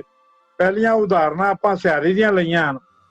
ਹੁਣ ਅੱਗੇ ਜਾਂ ਦੁਲਾਈਆਂ ਲੱਗੀਆਂ ਹੋਣ। ਭਾਂਡੇ ਨੂੰ ਦੁਲਾਵਾਂ ਲੱਗੀਆਂ ਹੋਈਆਂ ਨੇ। ਭਾਂਡਾ ਤਾਂ ਇਹਦਾ ਜਿਹੜਾ ਵਿਸ਼ੇਸ਼ਣ ਹੈ ਕੱਚਾ ਉਹ ਦੁਲਾਵਾਂ ਦੇ ਨਾਲ ਆਵੇਗਾ। ਫਰੀਦਾ ਕੱਚਾ ਭਾਂਡਾ, ਭਾਂਡਾ ਇਹ ਦੁਲਾਵਾਂ ਦੇ ਨਾਲ ਨਾਉਨ ਹੈ। ਇਹਦਾ ਵਿਸ਼ੇਸ਼ਣ ਕੱਚਾ, ਇਹ ਦੁਲਾਵਾਂ ਦੇ ਨਾਲ ਵਿਸ਼ੇਸ਼ਣ ਆਇਆ ਹੈ। ਕਿਚਰ ਤਾਈ ਨੀਰ, ਕੱਚਾ ਭਾਂਡੇ ਦਾ ਅਰਥ ਹੈ ਕੱਚੇ ਭਾਂਡੇ ਵਿੱਚ। ਇਹ ਫਰੀਦ, ਕੱਚੇ ਭਾਂਡੇ ਵਿੱਚ ਪਾਣੀ ਕਿਤਨਾ ਕੁ ਚਿਰ ਰੱਖਿਆ ਜਾ ਸਕਦਾ ਹੈ। ਇਸੇ ਤਰ੍ਹਾਂ ਮਨੁੱਖ ਮੌਤ ਦੀ ਨਦੀ ਤੇ ਖਲੋਤਾ ਹੋਇਆ ਹੈ। ਇਹ ਸਰੀਰ ਵਿੱਚੋਂ ਸਵਾਸ ਮੁੱਕਦੇ ਜਾ ਰਹੇ ਹਨ। ਅਗਲੀ ਉਦਾਹਰਨ ਹੈ ਪਹਿਲਾ ਪੈਰ ਹੈ ਫੁੱਲੜਾ, ਫਲ ਪੀ ਪੱਛਾ ਰਾਤ। ਹੁਣ ਇੱਥੇ ਪੈਰ ਹੈ, ਪੈਰ ਜਿਹੜਾ ਹੈ ਇਹ ਨਾਉਨ ਹੈ, ਇਹ ਦੁਲਾਵਾਂ ਦੇ ਨਾਲ ਆਇਆ ਹੈ। ਇਹਦਾ ਜਿਹੜਾ ਵਿਸ਼ੇਸ਼ਣ ਹੈ ਪਹਿਲਾ, ਇਹ ਵੀ ਦੁਲਾਵਾਂ ਦੇ ਨਾਲ ਆਇਆ ਹੈ। ਪਹਿਲਾ ਪਹਿਰਾ ਨਾਮ ਹੈ, ਦੁਲਾਵਾਂ ਦੇ ਨਾਲ ਆਇਆ ਹੈ। ਵਿਸ਼ੇਸ਼ਣ ਪਹਿਲਾ ਹੈ, ਇਹ ਵੀ ਦੁਲਾਵਾਂ ਦੇ ਨਾਲ ਆਇਆ ਹੈ। ਪਹਿਲਾ ਪੈਰਾ ਫੁੱਲੜਾ, ਫਲ ਪੀ ਪੱਛਾ ਰਾਤ। ਪਹਿਲਾ ਪੈਰ ਵਿੱਚ, ਪਹਿਲੇ ਪੈਰੇ ਦਾ ਅਰਥ ਹੈ ਪਹਿਲੇ ਪੈਰ ਵਿੱਚ। ਫੁੱਲੜਾ ਸੋਹਣਾ ਜਿਹਾ ਫੁੱਲ, ਪੱਛਾ ਰਾਤ ਦਾ ਅਰਥ ਹੈ ਪਿਛਲੀ ਰਾਤੇ, ਭਾਵ ਅੰਮ੍ਰਿਤ ਵੇਲੇ। ਰਾਤ ਦੇ ਪਹਿਲੇ ਪੈਰ ਦੀ ਬੰਦਗੀ ਮਾਨੋ ਇੱਕ ਸੋਹਣਾ ਜਿਹਾ ਫੁੱਲ ਹੈ। ਫਲ ਅੰਮ੍ਰਿਤ ਵੇਲੇ ਦੀ ਬੰਦਗੀ ਹੀ ਹੋ ਸਕਦੀ ਹੈ। ਜੋ ਅੰਮ੍ਰਿਤ ਵੇਲੇ ਜਾਗਦੇ ਹਨ ਉਹ ਪਰਮਾਤਮਾ ਪਾਸੋਂ ਬਖਸ਼ਿਸ਼ ਹਾਸਲ ਕਰਦੇ ਹਨ। ਅਗਲੀ ਤੁਕ ਹੈ ਬਨ ਪਿਆਵਲਾ, ਇੱਕ ਸਾਥੀ ਲੱਦਮ, ਦੁੱਖ ਹਰਤਾ ਹਰ ਨਾਮਾ। ਇਸ ਦੇ ਵਿੱਚ ਹੁਣ ਬਨ ਨੰਨੇ ਨੂੰ ਸਿਆਰੀ ਨਾਲ ਆਇਆ ਹੈ ਪਹਿਲੀਆਂ ਉਦਾਹਰਨਾਂ ਦੀ ਤਰ੍ਹਾਂ। ਇਹ ਨਾਉਨ ਹੈ, ਬਨ ਦਾ ਅਰਥ ਹੈ ਜੰਗਲ। ਬਨ ਨੰਨੇ ਨੂੰ ਸਿਆਰੀ ਨਾਲ ਆਇਆ ਹੈ। ਇਸ ਦਾ ਜਿਹੜਾ ਵਿਸ਼ੇਸ਼ਣ ਹੈ ਪਿਆਵਲਾ, ਉਹ ਲੱਲੇ ਨੂੰ ਦੁਲਾਵਾਂ ਦੇ ਨਾਲ ਆਇਆ ਹੈ। ਪਿਆਵਲਾ ਦਾ ਅਰਥ ਹੈ ਡਰਾਉਣਾ, ਡਰਾਉਣਾ ਜੰਗਲ। ਬਨ ਪਿਆਵਲਾ, ਇੱਕ ਸਾਥੀ ਲੱਦਮ, ਇੱਕ ਸਾਥੀ ਲੱਦਮ, ਦੁੱਖ ਹਰਤਾ ਹਰ ਨਾਮਾ। ਸੰਸਾਰ ਰੂਪ ਇਸ ਡਰਾਉਣੇ ਜੰਗਲ ਵਿੱਚ ਮੈਨੂੰ ਹਰਨਾਮ ਰੂਪ ਇੱਕ ਸਾਥੀ ਲੱਭਾ ਹੈ। ਪਰਮਾਤਮਾ ਦਾ ਨਾਮ ਰੂਪ ਇੱਕ ਸਾਥੀ ਲੱਭਾ ਹੈ ਜੋ ਦੁੱਖਾਂ ਦਾ ਨਾਸ਼ ਕਰਨ ਵਾਲਾ ਹੈ।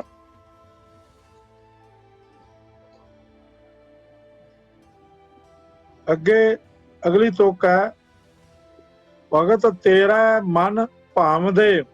ਇੱਥੇ ਅੱਗੇ ਦੋ ਡੰਡੀਆਂ ਪੀੜੀਆਂ ਪਈਆਂ ਨੇ, ਕੱਟ ਦੇਣੀਆਂ ਹਨ। ਇੱਥੇ ਤੁਕ ਪੂਰੀ ਨਹੀਂ ਹੁੰਦੀ, ਤੁਕ ਪੂਰੀ ਹੁੰਦੀ ਹੈ ਦਰ ਸੋਹਣ ਕੀਰਤ ਗਾਵਦਾ, ਗਾਵਦੇ। ਭਗਤ ਤੇਰਾ ਮਨ ਭਾਵਦੇ, ਦਰ ਸੋਹਣ ਕੀਰਤ ਗਾਵਦੇ। ਗਾਵਦੇ ਤੋਂ ਬਾਅਦ ਦੋ ਡੰਡੀਆਂ ਹਨ। ਇੱਥੇ ਹੁਣ ਮਨ ਜਿਹੜਾ ਹੈ ਨੰਨੇ ਨੂੰ ਸਿਆਰੀ ਦੇ ਨਾਲ ਆਇਆ ਹੈ। ਇਹ ਨਾਉਨ ਹੈ, ਨਾਮ ਹੈ। ਇਹਦੇ ਨਾਲ ਜਿਹੜਾ ਵਿਸ਼ੇਸ਼ਣ ਹੈ ਤੇਰਾ, ਇਹ ਤੇਰਾ ਵਿਸ਼ੇਸ਼ਣ ਜਿਹੜਾ ਹੈ ਇਹ ਦੁਲਾਵਾਂ ਦੇ ਨਾਲ ਆਇਆ ਹੈ। ਸੋ ਤੇਰਾ ਦਾ ਜਿਹੜਾ ਸੰਬੰਧ ਹੈ ਉਹ ਭਗਤ ਦੇ ਨਾਲ ਨਹੀਂ ਹੈ। ਆਪਾਂ ਇਹ ਅਰਥ ਨਹੀਂ ਕਰ ਸਕਦੇ ਵੀ ਭਗਤ ਤੇਰੇ, ਵੀ ਜਿਹੜੇ ਤੇਰੇ ਭਗਤ ਹਨ ਉਹ ਮਨ ਨੂੰ ਚੰਗੇ ਲੱਗਦੇ ਹਨ। ਇੱਥੇ ਆ ਭਗਤ, ਇੱਥੇ ਰੁਕਣਾ ਹੈ। ਭਗਤ ਜਿਹੜੇ ਭਗਤੀ ਕਰਨ ਵਾਲੇ ਭਗਤ ਹਨ ਉਹ ਕੀ ਹੈ? ਤੇਰਾ ਮਨ, ਇਹ ਪਰਮਾਤਮਾ ਤੇਰੇ ਮਨ ਨੂੰ ਚੰਗੇ ਲੱਗਦੇ ਹਨ। ਭਗਤ ਤੇਰਾ ਮਨ ਭਾਵਦੇ, ਇਹ ਪ੍ਰਭੂ ਤੈਨੂੰ ਆਪਣੇ ਮਨ ਵਿੱਚ ਭਗਤ ਪਿਆਰੇ ਲੱਗਦੇ ਹਨ ਜੋ ਤੇਰੀ ਸਿਫਤ ਸਲਾਹ ਕਰ ਰਹੇ ਹਨ ਤੇ ਤੇਰੇ ਦਰ ਉੱਤੇ ਸ਼ੋਭ ਰਹੇ ਹਨ। ਦਰ ਸੋਹਣ ਕੀਰਤ ਗਾਵਦੇ। ਸੋ ਇਸ ਤਰੀਕੇ ਨਾਲ ਇਹ ਗੁਰਬਾਣੀ ਵਿਆਕਰਨ ਦੇ ਨਿਯਮ ਸਾਨੂੰ ਅਰਥ ਕਰਨ ਦੇ ਵਿੱਚ ਸਹਾਇਕ ਹੁੰਦੇ ਹਨ। ਨਹੀਂ ਤਾਂ ਅਸੀਂ ਭਗਤ ਤੇਰਾ ਮਨ ਭਾਵਦੇ ਇਹੀ ਅਰਥ ਸਮਝ ਸਕਦੇ ਹਾਂ ਕਿ ਤੇਰੇ ਭਗਤ ਜਿਹੜੇ ਹਨ ਉਹ ਮਨ ਨੂੰ ਚੰਗੇ ਲੱਗਦੇ ਹਨ, ਪਰ ਇਹ ਅਰਥ ਨਹੀਂ ਕੀਤੇ ਜਾ ਸਕਦੇ। ਤੇਰਾ ਦਾ ਸੰਬੰਧ ਮਨ ਦੇ ਨਾਲ ਹੈ, ਭਗਤ ਦੇ ਨਾਲ ਨਹੀਂ ਹੈ। ਅੱਗੇ 4 ਨੰਬਰ ਨਿਯਮ ਹੈ ਕਿਰਿਆਵਾਚੀ ਸ਼ਬਦਾਂ ਦੇ ਅੰਤ ਵਿੱਚ ਲੱਗੀਆਂ ਦੁਲਾਈਆਂ ਵਿੱਚੋਂ ਵਰਤਮਾਨ ਕਾਲ ਵਾਲੇ ਅਰਥ ਨਿਕਲਦੇ ਹਨ। ਕਿਰਿਆਵਾਚੀ ਸ਼ਬਦਾਂ ਦੇ ਅੰਤ ਵਿੱਚ ਲੱਗੀਆਂ ਦੁਲਾਈਆਂ ਵਿੱਚੋਂ ਵਰਤਮਾਨ ਕਾਲ ਵਾਲੇ ਅਰਥ ਨਿਕਲਦੇ ਹਨ। ਜਿਵੇਂ ਅਨਿਆ ਪੁਰਖ ਥਰਡ ਪਰਸਨ, ਇੱਕ ਵਚਨ ਸਿੰਗੂਲਰ, ਵਰਤਮਾਨ ਕਾਲ present tense. Present tense singular ਤੇ ਥਰਡ ਪਰਸਨ ਦੇ, ਜਿੰਦੇ ਬਾਰੇ ਗੱਲ ਕੀਤੀ ਜਾਵੇ। ਤੋੜ ਨਾ ਆਵੇ ਕਦੇ ਮੂਲ, ਪੂਰਨ ਭੰਡਾਰ ਕਦੇ ਮੂਲ, ਤੋੜ ਨਾ ਆਵੇ ਕਦੇ ਮੂਲ। ਆਵੇ ਦਾ ਅਰਥ ਹੈ ਆਉਂਦਾ ਹੈ ਜਾਂ ਆਉਂਦੀ ਹੈ। ਇਹ ਭਾਈ ਸਾਧ ਸੰਗਤ ਇੱਕ ਐਸਾ ਸਥਾਨ ਹੈ ਜਿੱਥੇ ਬਖਸ਼ਾਂ ਦੇ ਭੰਡਾਰੇ ਭਰੇ ਰਹਿੰਦੇ ਹਨ। ਉੱਥੇ ਇਹਨਾਂ ਬਖਸ਼ਾਂ ਦੀ ਕਦੇ ਵੀ ਤੋੜ ਨਹੀਂ ਆਉਂਦੀ। ਸਦਾ ਸਦਾ ਹਰ ਧਿਆਈਐ ਕਿਛ ਬਿਗਨ ਨਾ ਲਾਗੈ। ਲਾਗੈ ਦਾ ਅਰਥ ਹੈ ਲੱਗਦਾ ਹੈ। ਸਦਾ ਸਦਾ ਹਰ ਧਿਆਈਐ ਕਿਛ ਬਿਗਨ ਨਾ ਲਾਗੈ। ਇਹ ਨਾਨਕ ਸਾਧ ਸੰਗਤ ਵਿੱਚ ਟਿਕ ਕੇ ਸਦਾ ਹੀ ਪਰਮਾਤਮਾ ਦਾ ਧਿਆਨ ਧਰਨਾ ਚਾਹੀਦਾ ਹੈ। ਇਸ ਤਰ੍ਹਾਂ ਜੀਵਨ ਦੇ ਰਸਤੇ ਵਿੱਚ ਕੋਈ ਰੁਕਾਵਟ ਨਹੀਂ ਪੈਂਦੀ, ਕੋਈ ਵਿਘਨ ਨਹੀਂ ਆਉਂਦਾ। ਹਰ ਕੈ ਰੰਗ ਰਤਾ ਮਨ ਗਾਵੈ, ਰਸ ਰਸ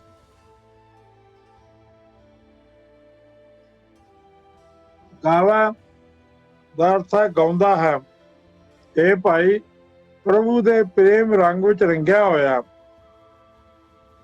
ਜਿਸ ਮਨੁੱਖ ਦਾ ਮਨ ਸਿਫਤ ਸਲਾਹ ਦੇ ਗੀਤ ਗਾਉਂਦਾ ਰਹਿੰਦਾ ਹੈ, ਰਸਾਂ ਦੇ ਸੋਮੇ ਪ੍ਰਭੂ ਦੇ ਪਿਆਰ ਵਿੱਚ ਸਵਾਦ ਨਾਲ ਜੋ ਮਨੁੱਖ ਗੁਰੂ ਦੇ ਸ਼ਬਦ ਨੂੰ ਜਪਦਾ ਰਹਿੰਦਾ ਹੈ, ਉਸ ਮਨੁੱਖ ਦੇ ਹਿਰਦੇ ਵਿੱਚ ਆਤਮਿਕ ਜੀਵਨ ਦੇਣ ਵਾਲੇ ਨਾਮ ਜਲ ਦੀ ਬੜੀ ਸਾਫ਼ ਸੁਥਰੀ ਧਾਰ ਚੁੰਦੀ ਰਹਿੰਦੀ ਹੈ। ਅਗਲੀ ਤੁਕ ਹੈ, ਅਗਿਆਨੀ ਮਨੁੱਖ ਭਇਆ ਜੋ ਨਾਹੀ ਸੋ ਲੋਰੈ। ਲੋਰੈ ਦਾ ਅਰਥ ਹੈ ਲੋੜਦਾ ਹੈ, ਭਾਲਦਾ ਹੈ। ਇਹ ਭਾਈ ਇਸ ਮਿੱਠੀ ਹਉਮੈ ਦੇ ਅਸਰ ਹੇਠ ਮਨੁੱਖ ਆਪਣੀ ਅਕਲ ਗਵਾ ਬੈਠਾ ਹੈ, ਕਿਉਂਕਿ ਜਿਹੜੀ ਸਦਾ ਨਾਲ ਨਿਭਣ ਵਾਲੀ ਨਹੀਂ ਹੈ ਉਸ ਨੂੰ ਭਾਲਦਾ ਫਿਰਦਾ ਹੈ। ਜੋ ਨਾਹੀ ਸੋ ਲੋਰੈ। ਅਗਲੀ ਤੁਕ ਹੈ, ਪ੍ਰਣਵੈ ਨਾਮ ਦਿਓ ਤਾਂ ਚੀ ਆਨ। ਪ੍ਰਣਵੈ ਦਾ ਅਰਥ ਹੈ ਬੇਨਤੀ ਕਰਦਾ ਹੈ। ਪ੍ਰਣਵੈ ਨਾਮਦੇਵ ਬੇਨਤੀ ਕਰਦਾ ਹੈ, ਮੈਨੂੰ ਉਸ ਪਰਮਾਤਮਾ ਦੀ, ਚੀਜ਼ ਦਾ ਅਰਥ ਹੈ ਦੀ, ਮੈਨੂੰ ਉਸ ਪਰਮਾਤਮਾ ਦੀ ਓਟ ਆਸਰਾ ਹੈ।